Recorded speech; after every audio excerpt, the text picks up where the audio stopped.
ஏன்னா அந்த அம்மா என்ன அப்படி சொல்லிட்டு இந்த பேச்சு பேசுறாங்க. மகன் வந்தா சொல்லிக்கிட்டு கொடுக்குறாங்க. தேவையில்லாம சண்டை வந்துற போகுது. ஆமா ஆமா சொல்லி கொடுப்பாவ. எனக்கு சொல்லி கொடுத்துறோம் பாக்குறேன். நானும் சொல்லி கொடுக்கட்டுமே, அப்புறம் தெரியும் இந்த பூமா யாருன்னு. இருந்தாலும் பூமா நீ ரொம்ப ஓவரா தான் பண்ணிட்டு இருக்கா. நீ பண்றது எதுவும் சரியில்லை பத்துக்க. எனக்கே ஒரு மாதிரி இருக்கு நீ அந்த அம்மையை பேசுறது. மருமகனுக்கு தெரிஞ்சா என்ன நடக்குமோ. அப்புறம் சிரிச்சு சிரிச்சு பேசிட்டு இருக்க சொல்றியோ? சிரிச்சு சிரிச்சு பேசிட்டு இருந்தா எங்க அம்மாக்கு அதை செய்யுங்க இதை செய்யுங்கன்னு சொல்லிட்டு கிடந்தா இதுதான் சாக்குன்னு பக்கத்துல வந்து உட்காந்துட்டு கேள்வி கேட்க ஆரம்பிச்சிடும். அப்புறம் சொல்லுவியோ என் மருமக கறிக்கிட்ட சண்டை போட்டுட்டு வந்து இங்க உட்காந்துருக்கேன்னு வேணா போய் சொல்லு போ. ஏம்மா வாயே திறக்க விட மாட்டாங்கல்ல அந்த பொம்பளைய. ஏம்மா உனக்கு என் மருமக எவ்வளவோ பரவாயில்லம்மா. சின்னவ கூட ஏதோ இப்படி இப்படி பேசுவா. இருந்தாலும் இந்த அளவுக்கு வாயே திறக்க விடாம என்ன வைக்க மாட்டாரு.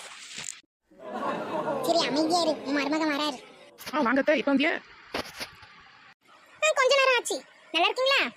ஆமா ஆமா நல்லா இருக்கேன். எனக்கு என்ன குறைச்சல், எங்க அம்மா வந்ததுலேருந்து வேலைக்கு சாப்பாடு கிடைச்சது. எனக்கு சாப்பாட்டு பிரச்சனை இல்லை. பூமா உங்க அம்மா வந்துட்டு சொல்லி ஏதாச்சும் எடுத்து வந்துருப்பேன்ல, ஃபோன் பண்ணி சொல்ல வேண்டியதானே? ஆமா, ஏன் உங்க அம்மா சொல்ல மாட்டாங்களோ? அவ இதெல்லாம் சமையல் செஞ்சுட்டு இருக்காவ. இப்பதானே நாங்க வந்தோம். அவ இதெல்லாம் ஃபோன் பண்ணி சொல்லணும். சம்மந்தி வந்திருக்காவ ஏதாச்சும் வாங்கிட்டு வான்னு. உங்க அம்மா சொல்ல மாட்டாவ, நான் சொல்லணுமோ? அட பாவியா, என்ன வேணும்னு வந்து கேட்டுச்சு அந்த பொம்பளை. அதை நல்லா ஏசி விட்டுட்டு இப்போ வந்து உங்க அம்மா தானே கேட்கணுங்க. இது என் மவளா? இது என்னம்மா நடிக்கா? இவளை நம்ம மருமவ கிட்ட சேர விடக்கூடாது. சின்னவா கெடுத்துருவான்னு வெளியே இருந்து வந்து இவளை கிடைக்க வேண்டிய அவசியமே இல்லை. இவ கூட சேர்ந்தான்னா என் மூத்த மருமக கெட்டு போயிடுவா. எப்படியாச்சும் இங்க இன்னைக்கு ஒரு நாள் இருந்துட்டு நாளைக்கு வீட்டை பார்த்து ஓடிடணும். இவளை வீட்டு பக்கம் சேர்த்தக்கூடாது. என்னத்த யோசனை தான் பலமா இருக்கு? என்ன எதுவும் பிரச்சனையா? லேசில் வர மாட்டீங்களா வீட்டுக்கு? அதெல்லாம் ஒரு பிரச்சனை இல்லை. சும்மா பூமா வந்து விட்டுட்டு அப்படியே கொஞ்ச நேரம் இருந்துட்டு போலான்னு வந்தேன். நாளைக்கு மகன் வரேன்னு இருக்கான் கூப்பிட. நாளைக்கு கிளம்பி வந்துட்டுங்க. வாயா இப்பதான் வந்தியோ? ஆமாண்ணா என்ன சமையல் செஞ்சிய? ஃபோன் பண்ணி தான் வாங்கிட்டு வந்துருக்கேன்ல. அத்தை வேலை வந்துருக்காவ. ஏற்கனவே சமையல் செஞ்சு முடிச்சுட்டேன். வரதுக்குள்ளவிய கருவாட்டு குழம்பு வச்சு தான் வச்சிருக்கேன். முட்டை வேணா ஆம்லேட் போட்டு கொடுத்து போனேன். சரி நீங்க எல்லாம் பேசிட்டு சாப்பிட வாங்க. நான் எல்லாத்தையும் எடுத்து வைக்கேன். முட்டை ஆம்லேட் போட்டுட்டு சாப்பிட வாங்கதே போவோம். ஆமா, சம்மந்தி வந்திருக்காவ வீட்டுக்கு. ஒரு கருவாட்டு குழம்பு வச்சுட்டாவலாம் உங்க அம்மா. அதுக்கு ஒரு முட்டை ஆம்லேட் போட்டு தராவலாம். அதுக்கு சாப்பிட எங்க அம்மா கிளம்பி வரணுமா? உங்களுக்காச்சும் கொஞ்சமா அறிவு வேணா?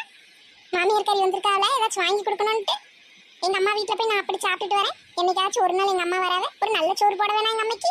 என்ன எங்க அம்மா சோத்துக்கு வழி இல்லாம உங்க வீட்டுக்கு சாப்பிட வந்திருக்காவே?